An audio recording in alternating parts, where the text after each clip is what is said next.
Let's go back to the speech of the Lubavitcher Rebbe that we learned yesterday, and this is from book number 9. There's like 30 books, 30, 40 books, 40 or something more. That's just for the speeches that the Rebbe went over in the beginning of his leadership of Chabad. So the Rebbe is speaking. The Rebbe is asking a question over here. It says in this week's Torah portion an amazing promise that the Jewish people, even if they're scattered to the ends of the earth and the ends of the heaven, no matter what situation they're in, God promises that He will gather them all together.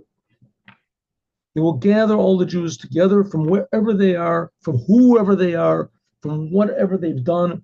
God will awaken them all and bring all of the Jews to the land of Israel, all of them. And here's the sentence. God will return all of your, like, your wanderers, your prisoners, the exiles. And God will have mercy on you. And again, and He will gather you from all of the people. As we said before, this is talking about now, because when the first temple was destroyed, the Jews were only scattered on one nation, basically only in Babylon. The only time the Jews were scattered all over the world was when the second temple was destroyed. So Moses, of course, is like 1,000, almost 1,500 years before the destruction of the second temple, 1,300 years. And he's telling us what's going to happen. That God is going to gather it all together. I don't know if Moses himself even dreamed that it would have to take 2,000 years after the second temple, but okay. God will gather you all together, that he spread you out over there. Okay, now let's look at Rashi, because that's what the Rebbe is talking about. Rashi is Rabbi Shlomo Yitzchaki, and he lived over 900 years ago, and he's the main commentator of the Torah, giving the simple meaning. The simple meaning. He says there's 70 faces of the Torah, 50 faces of the Torah. Okay, here we go. So Rashi explains, God will return your exiles. I'm just going over some of what we learned yesterday, by the way. Okay, so Rashi says the Torah's language doesn't seem to imply what we think. We think it means that God will return all the exiles. Rashi says it can't exactly mean that. Why? Because the grammar is not right. It should be spelled differently. It should say the Heshiv Hashem. It should say that God He'll make return. He'll return you. He'll return you. Heshiv means that He'll do something to you. He'll make you go back. Heshiv. He'll make you go back to Israel. Heshiv. He'll bring them all back. But when it says Shav Hashem, this seems to imply that God will return, et means with. God will return with your exiles. That's the grammatically correct meaning of these Hebrew words. That God will return, not He'll make you return, but He Himself will return together with your exile. So it says, Rashi says, it should say that God will make you go back, He will bring everybody back. Not that God will return, but He'll make everyone return. So the rabbis learn from here, so to speak, that the Shekhinah is found with the Jewish people in the pain of exile. God is pained. Okay, that's ridiculous, but it's even more ridiculous to say that God made a mistake in writing the Torah.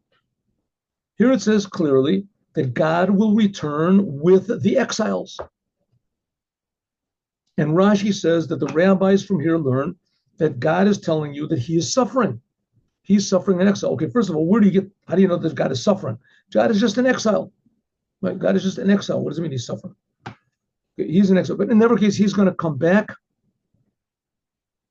with you, with the exiles. It It says that God declared exile for himself. God put himself into jail. He put the, how do you say, the sentence. He passed sentence on himself. And also, he, I'm sorry. He set for himself the papers of release. And God said, I am going to return with them. Okay, so God is in exile. Shechina Shruya in Israel, that the Shechina, God's presence, is with the Jewish people in exile. And when the Jewish people are redeemed, so God will have to write new papers, and he writes new papers to to release himself. Hichtiv Geula, he will decide an redemption for himself. Shu Yeshuvi Mohem, that he will come back with the Jews. So that's what Rashi learns from this unusual sentence, because the sentence is clear that God will return with the exiles. So what's he telling you? That God is in exile, and when he gets out, he's going to declare for himself redemption. But also, we can also say, says Rashi, Shegadol Yom Kibbutz Galus.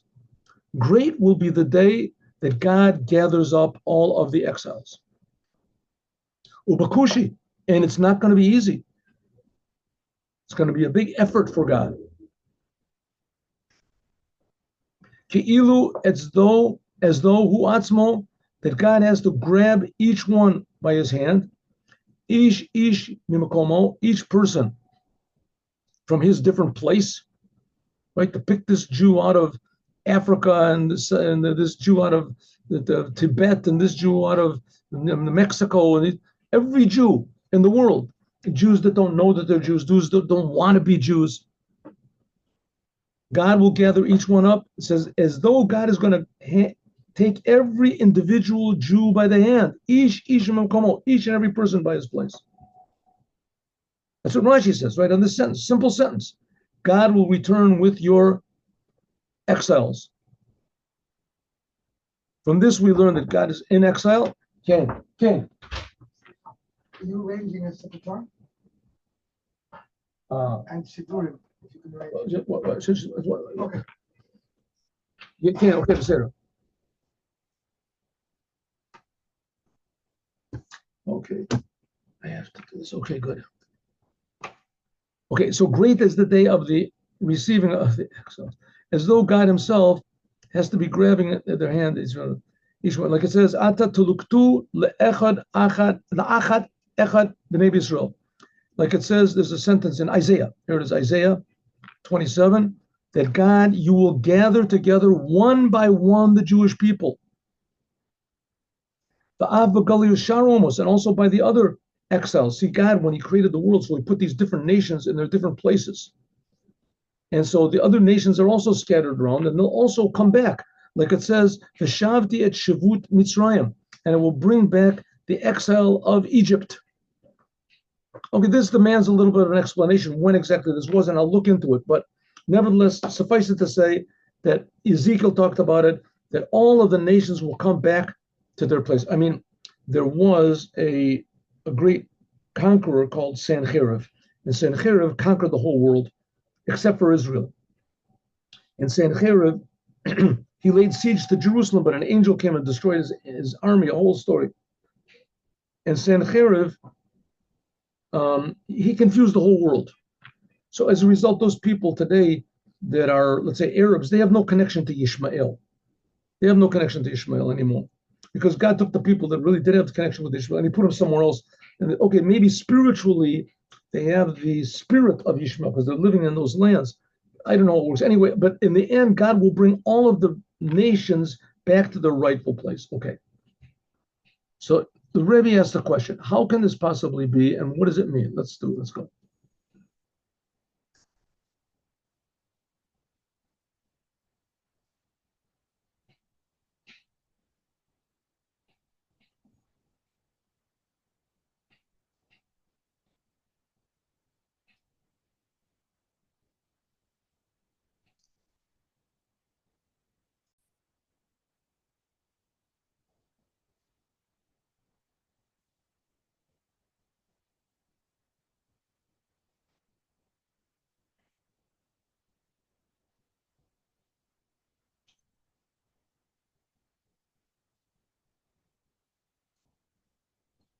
All right.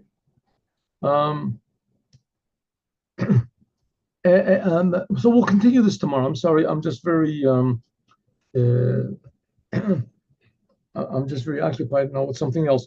So we'll have to continue this tomorrow, and we'll answer all the questions. What does it exactly mean that God is in exile, and what does it mean that He has to write a reprieve for Himself for the Geula, that He has to go out of exile with the Jewish people, and He has to write down, sign a paper, whatever is kotev, going out for Himself. What does it mean that He has pain with the Jewish people?